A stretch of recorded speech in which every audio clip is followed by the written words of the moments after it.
বাংলাদেশের এই 5-6 মাসের অবস্থাটাকে আপনি দেখুন।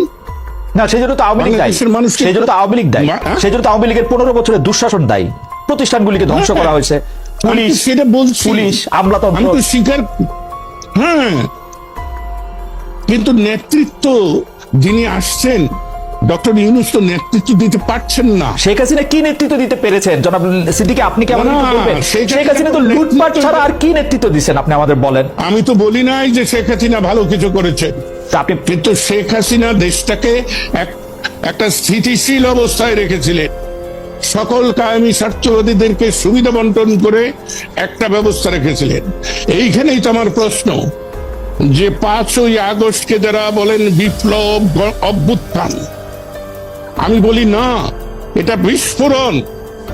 বিস্ফোরণ যদি না হবে, আপনি বলুন 5ই আগস্ট 5টার সময় গণভবন ধ্বংস করলেন, জাতীয় সংসদ ধ্বংস করে যাদের নেতৃত্বে তারা সুরসুর করে ক্যান্টনমেন্টে গেলেন কেন? সেনা প্রধান ডাকলেন আর চলে গেলেন সবাই। না, এটা খুবই পার্টিনেন্ট কোশ্চেন, কিন্তু আমরা একটু আগে থেকে আসতে চাই লতিফ ভাই, আমরা আপনাকে তো আর সবসময় পাই না। আপনি বলেছেন যে শেখ হাসিনা বাংলাদেশকে স্থিতিশীল অবস্থায় এনেছিলেন। আপনি কোন স্থিতিশীলতার কথা বলতেছেন এটা একটু বলবেন? আমাদের রাজনৈতিকটা ছিল অস্থিতিশীল, 3টা ইলেকশন হইতে পারে নাই। অর্থনীতির মধ্যে আমরা দেখছি 5-6 বিশিষ্ট লোককে টাকা পাচারের, লুটপাটের, দুর্বৃত্তপনার সুযোগ দেওয়ার জন্য যা কিছু সরকারি মেশিনারি করা দরকার তার চেয়ে বেশি করা হয়েছে। আপনি যদি সামাজিক স্থিতিশীলতার কথা বলেন, এই শ্রেণী উচ্চ বড়লোক আরো অনেক বেশি বড়লোক হয়েছে, গরিব আরো অনেক বেশি বড়লোক হয়েছে, কোন দিকটা দেশ স্থিতিশীল ছিল? ভাই রে,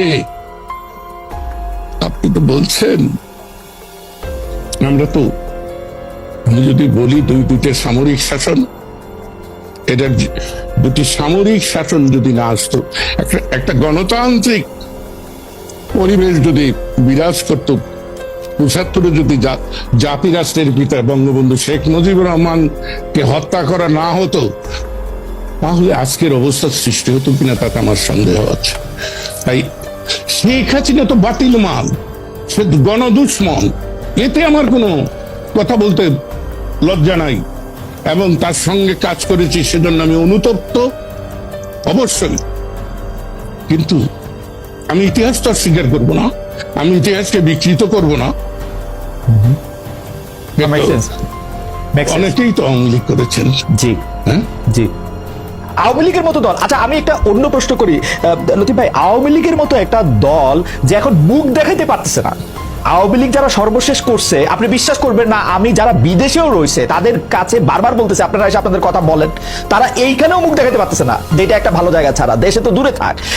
এই অবস্থাটা কি আপনি ভাবছিলেন যে এরকম হইতে পারে? আপনি ওই যে আবার বলি, আপনার বাজেট বক্তৃতা, রাইট? না, বাজেট বক্তৃতা না, 16 সালে যখন আমি পদত্যাগ করি সেই বক্তৃতাটা তো আমি এই কথা বলেছিলাম। আমি ওই পেট্রিয়ট কবিতা হোয়াটসঅ্যাপে, রাইট, সেই কবিতাটা আমি ভালো করে ধারণ করি জীবনে। তাই বিজয়ী বীর, দেশপ্রেমিক, ফুলের মালা নিয়ে আসে, যদি ব্যর্থ হয়, জনস্বার্থ বিরোধী কাজে লিপ্ত হয়, তাহলে জুতার মালা দিয়ে যেতে হয়। রাইট। আমি কালকে শেখ হাসিনাকে সমর্থন করেছি বলেই আজকে করব এ কথা তো আমি বলছি না, কিন্তু আপনি যেটা বললেন যে মুখ দেখায় কি করে, আপনি এখনো জানেন না এই বাংলাদেশে আওয়ামী লীগের এমন সমর্থক আছে তারা এখনো শেখ হাসিনাকে নিয়ে স্বপ্ন দেখে, যারা আমাকে ভয় দেখায় যে আপনি যে শেখ হাসিনার বিরুদ্ধে বলেন ভবিষ্যৎ কি হবো। আমি যে 87 বছরের একজন বৃদ্ধের ভবিষ্যৎ আর কত।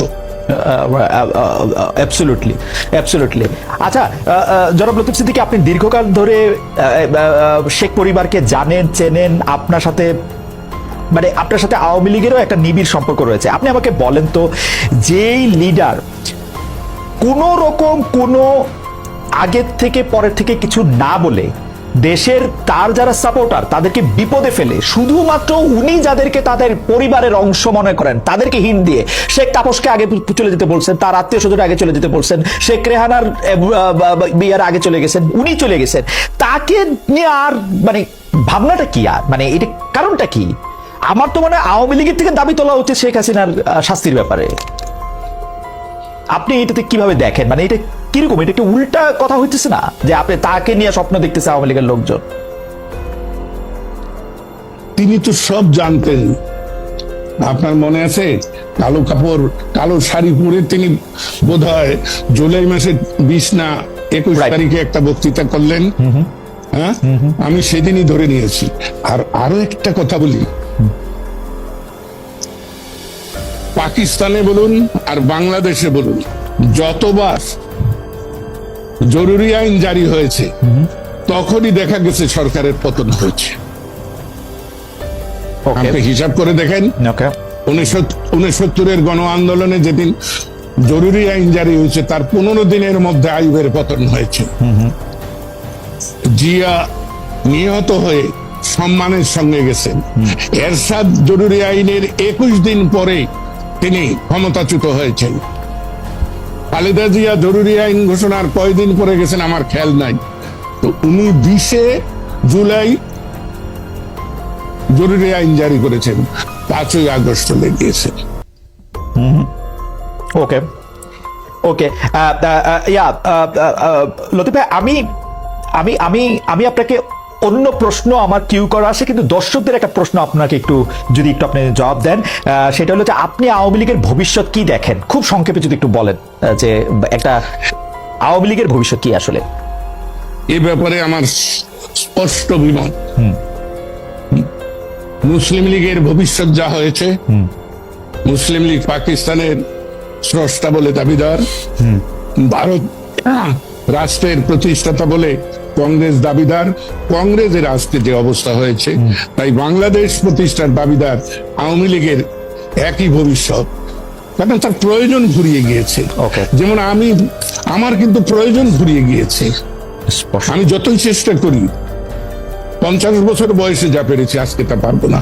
আমাকে নতুনদেরকে জায়গা ছেড়ে দিতে হবে। ওকে, আমি একটু সামারাইজ করি আমাদের দর্শকদের জন্য, correct me if I am wrong mister Siddiqui, যে আওয়ামী লীগের ভবিষ্যৎ মুসলিম লীগের মতোই আপনি দেখছেন, কারণ এটা হচ্ছে যে মুসলিম লীগ পাকিস্তান প্রতিষ্ঠা করলো বা আওয়ামী লীগ বাংলাদেশ প্রতিষ্ঠার সঙ্গে জড়িত থাকলো, তার প্রয়োজন এখন ফুরিয়ে গেছে এবং নতুনদের কাছে জায়গা ছেড়ে দিতে হবে। আপনি কি আর কোনো কিছু যোগ করবেন এইটার সঙ্গে? কারণ এটা একটা স্পেসিফিক প্রশ্ন অনেকের, আপনি যদি আর কোনো কিছু যোগ করেন ভবিষ্যৎ। যোগটা হলো, সময়ের দাবিতে আওয়ামী লীগের প্রয়োজন নাই। তারপরেও আওয়ামী লীগ যে দুর্নীতি, দুরাচার, গুম, হত্যা, বিনা বিচারে মানুষকে অত্যাচার করেছে, বাক স্বাধীনতা হরণ করেছিল, এটা তো তাদের একটা পাপ। ওকে, আর সবচেয়ে লজ্জার এবং ঔদ্ধত্যপূর্ণ, আপনারা সে কথাটা বলেন না, আমি ছোট ছোট কথা নিয়ে তো বলি। শেখ হাসিনা প্রত্যেক বক্তৃতায় বলতেন যে আমি গণতন্ত্র দিয়েছি। রাইট। গণতন্ত্র কেউ দিতে পারে নাকি?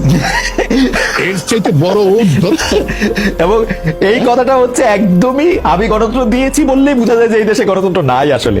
দেশের প্রধান যদি এই কথা বলে, এটা খুবই ভালো কথা বলছেন, এটা খুবই ভালো কথা বলছেন, এটা খুবই ভালো কথা বলছেন।